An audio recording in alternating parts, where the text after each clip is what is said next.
spending more than like 20 men. years, our next guest know how important it is to have someone you can trust and rely on, and also take the mick out of. Yes, and in a second series of their podcast, Deeley and Edith Bowman are continuing to celebrate the power of friendship as they sit down with a host of celebrities and their closest pals. Yeah, it's a lovely podcast, this, and they're joining us to tell us more. Morning. Good morning. Good morning. I love the first words out of Alison's mouth was, so do you call this work then? How did you end up? Yeah, just having the best time ever, and you just calling it a job. Yeah. Kind of like a paper round. Exactly. I mean, yeah. Takes one to know one. Glass houses. It really is. So how did this even come about? Well, Edith, when Dales came back from the States sort of thing, it was, you know, that kind of friendship, long distance is tricky, particularly with that time frame. But it always maintained, our friendship had always stayed, and when she came back it was like, it'd be great to do something again, because we met through work at MTV, and then we did a few things along the way, but it was just basically an excuse for us to hang out as much as we can and go for lunches afterwards. Yeah. What I loved about you at MTV was the fact that, like, because MTV in the late 90s, early 90s was quite rock and roll, but these two were like the only responsible ones that, like, everyone else went out to rock and roll. That's how they bonded. They were like, oh, should we stay in the office? It was. It'd literally be like, no one else would turn up at a festival and they'd be like, oh, get Deeley and Bowman in there again. It's like, OK, we'll go and interview Suede. Brolly's up. Let's get on with it. Let spirit, here we go. Yeah. So you've had some amazing guests on the show. Stanley Tucci. I've got a restraining What was order. he like? Turned up at his house and everything. I did. I actually ended up going to his house. Really? Yes, and it was delicious. And he was everything. So disappointed if it wasn't. Wouldn't if the you? food was terrible at Stanley Mackie Tucci. D's or something. You're like, oh, Tucci, I just got an side for the down. day. But he's one of the most... I've met him before, and he's actually quite open, isn't he? Like, gives you a lot. Yes, definitely. Did you get any secrets out of him? Well, it was really interesting to see him in the situation where his friend was talking about him in his presence. Who, by the way, happened to be Miranda Richardson. Yeah. Queenie. Yeah, like anybody can bring anybody along, right? We don't care who they are, you've just got to be mates. That's the thing. So let's just talk the format of the show. So it's just like, people just come with their best friends and talk about friendship. A friendship double date, basically. And presumably you book someone who's in the public eye. But then they can bring whoever they want. Whoever. And some people turn up with literally their mate from school, and other people, like Stanley Tucci, turn up with Miranda Richardson. Yeah. That's we were literally so cool. Can we have wine? Oh, yes, we shall. Yeah. That's like Giles Brandreth, isn't it? Giles always like, oh, I'm just off to see Sheila Hancock. Or Judi Dench or Camilla. You're like, what?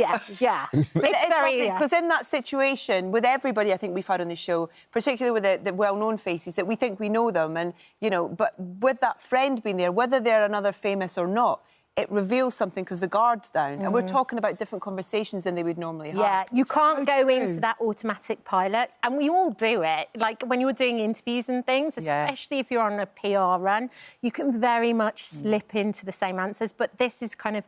it's very disconcerting to have your best mate sitting next to you, because you know that they've got the goods. They know where the skeletons are buried. Do you know what I mean? And I think that's the brilliant thing. And so we've had people doing everything from kind of full-on crying to really taking the mickey out of each other and, like, telling stories and going, can I actually tell that story? And they're like, oh, go on then. Like Daisy May Cooper was that with Celine, her friend. They just did this great series, Am I Being Amazing? Oh, it's brilliant. So good, isn't it? And they were sitting next to each other doing it, and they were, like, crying at one point, just kind of almost talking through situations that hadn't been the best in their friendship. Oh, so not laughing, crying? No, like serious. Yeah, it was almost like a therapy session with Daisy, actually, weirdly. Beautiful. And when you're interviewing them, it's just like, because, you know, you two go for the funny, you know, you won't sort of, you know, I'm sure you can do dark, but this interview is, you know, you want it to be relatively light, I guess, and when people are sort of starting to cry, you just let them go for it, I guess. Yeah, and then I think it becomes also... It doubles back on us too. We're very open about everything as well. So it's not like, oh, well, please reveal all your secrets, but sorry, you can't talk to us about anything. And that was the interesting thing about Daisy. She was like, but what about you two? I bet Kat's one of those people... She started interviewing us, didn't she? Yeah. When you can't find your phone, I bet you always get Edith to try and look for it, don't you? Well, I'm a bit like that. So it's kind of... it's interesting always. So, Edith, what have you got on Kat that we probably don't know? There's some sort of juice out there that we don't know about. Is there a late-night version of the show? Well, if you listen to our podcast, friends, all will be revealed, Alison. Right, I know Cass, she's a brummie.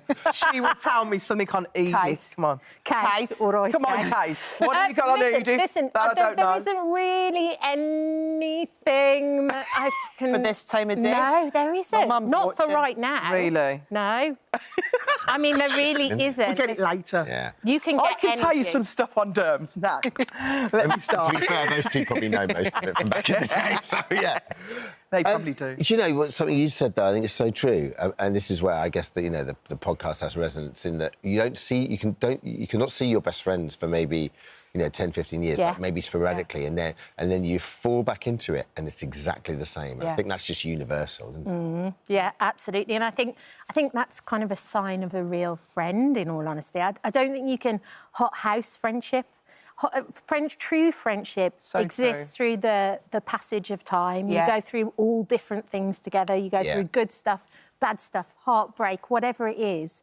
And that's what makes a great friend great. It's knowing who the person was before, who they're going to be in the future, and they stick with who they are right now too. And I think... always with us, it's jokes, no judging. That's we'll always joke about stuff, but we'll never judge. Yeah. And no expectations. So it's that kind of thing of we also know each other's lives and know where we are with our kids and all that kind of stuff. And you kind of go, actually, no, it's bedtime. All that kind of stuff. She'll have fallen asleep putting James to bed, dribbling.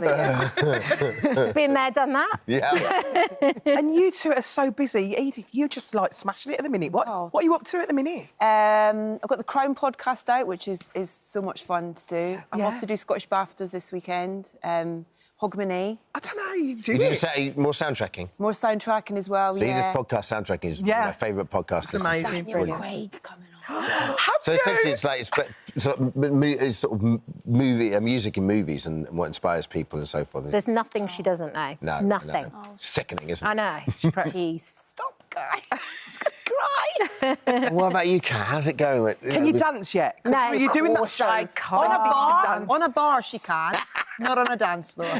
Depends on my geographical location, Alison. You can move. There you go. I've been to a few parties with this one. She has. We actually bumped into each other in this party in LA, didn't we? We did. They're like, Whose was party? it? No, we It was can't like, decide. I can't remember what It was women in Hollywood, but I don't know if it And was... we were in Hollywood. We were literally and we were like- women. Let's go. That was it, And then we just ended up dancing, didn't we? We did. So I don't she think can put some moves. in all seriousness, I don't think you get the respect you deserve because A, it's hard to break America. B, it's hard to break really America. is. Do one series out there. You've been out there, and how many series have you done? How many? I'm a 17. That's Amazing. extraordinary.